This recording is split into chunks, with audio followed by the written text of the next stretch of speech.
സൗമ്യ, ഈ മെസ്സി എന്ന് പറയുന്നത് ഒരു ഹൃദയ വികാരമാണ് ലോകത്തെ കളി ആരാധകർക്ക്. ആ മെസ്സിയുടെ ഇന്നത്തെ കുറിപ്പൊക്കെ വളരെ വൈകാരികമായിട്ടാണ് ആരാധകർ ഏറ്റെടുക്കുന്നത്. അതിലൊരു വിടവാങ്ങലിൻ്റെ ടോണുണ്ടോ, ടിഞ്ചുണ്ടോ എന്നൊക്കെ ഒരു സംശയത്തോടെയാണ് ആളുകൾ കാണുന്നത്. ഈ മെസ്സി ഗ്രൗണ്ടിൽ ഇറങ്ങുന്നത് നേരിട്ട് കാണാൻ അവസരം കിട്ടി. എങ്ങനെയായിരുന്നു ഈ അർജന്റീനൻ ടീമിനെ അവിടുത്തെ ആരാധകർ ഈ സ്റ്റേഡിയം വരവേൽക്കുന്നതൊക്കെ എങ്ങനെയാണ്? ആ മെസ്സിയെ കണ്ട മൊമെന്റ് എങ്ങനെയാണ്? ഞങ്ങള് ഡാലസിൽ വെച്ചിട്ടാണ് കളി കാണുന്നത്. ജൂൺ 27-ാം തീയതി അർജന്റീനയും ജോർദാനും തമ്മിലായിരുന്നു ആ കളി. അതൊരു നോക്കൌട്ട് മത്സരമായിരുന്നില്ല, നോക്കൌട്ടിന് തൊട്ട് മുമ്പേയുള്ള മത്സരമായിരുന്നു. അപ്പോൾ നോക്കൌട്ട് മത്സരത്തിലേക്ക് അർജന്റീന ഓൾറെഡി സീറ്റ് ഉറപ്പിച്ചു കഴിഞ്ഞു. ആ ഗ്രൂപ്പിൽ അവരെ ഏറ്റവും ടോപ്പിൽ നിൽക്കുകയാണ്. അപ്പോൾ ആ കളിക്ക് വലിയ പ്രസക്തി ഒന്നുമില്ല. ജോർദാൻ എന്തായാലും പുറത്തു പോകേണ്ട ടീമുമായി മാറിക്കഴിഞ്ഞിട്ടുണ്ടായിരുന്നു. എന്നിട്ട് പോലും ആ മത്സരത്തിൽ ഞങ്ങള് ഡാലസ് സ്റ്റേഡിയത്തിന്റെ കിലോമീറ്ററുകൾക്ക് അപ്പുറത്ത് വെച്ച് തന്നെ നമുക്ക് റോഡിൽ ആകെ കാണാൻ പറ്റുന്ന രണ്ട് കളറുകൾ വെള്ളയും നീലയും മാത്രമാണ്.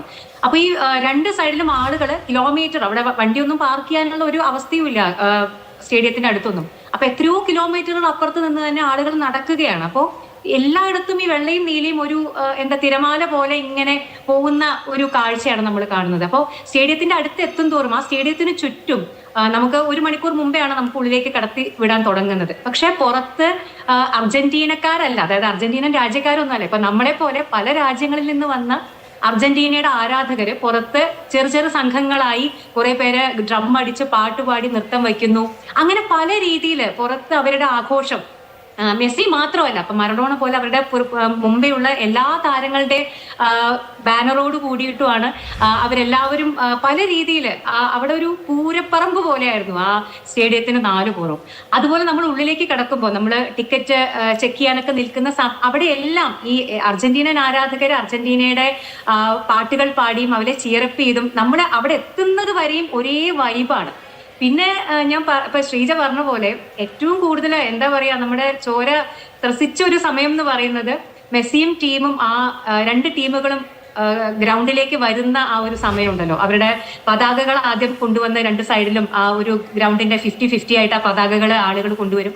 അതിനുശേഷം ആ ടീം ഉള്ളിലേക്ക് കയറുന്ന ആ ഒരു സമയം അപ്പൊ നമ്മൾ കാണുകയാണ് കണ്ണിന്റെ മുമ്പിൽ.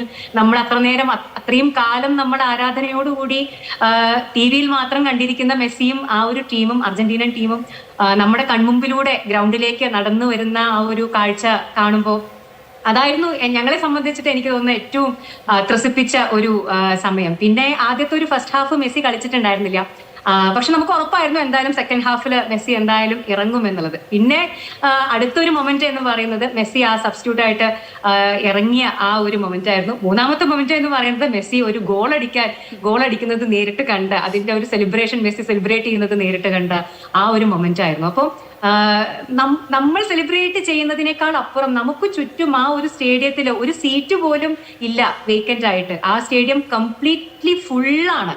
അപ്പോ ഇവിടെ ഇങ്ങനെ വെള്ളയും നീലയും ധരിച്ച ആളുകള് പാട്ടുപാടിയും ഡാൻസ് ചെയ്തും ഓരോ നിമിഷവും സെലിബ്രേറ്റ് ചെയ്യുന്ന, അല്ലെങ്കിൽ അതിൽ ഒരാളായി മാറാൻ നമുക്കും പറ്റി എന്നുള്ള ആ ഒരു മൊമെന്റ്സ് ജീവിതത്തിൽ ഒരിക്കലും മറക്കാൻ പറ്റുന്നതല്ല.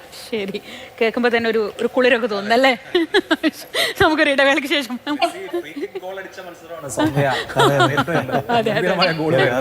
കാണാൻ പറ്റില്ല.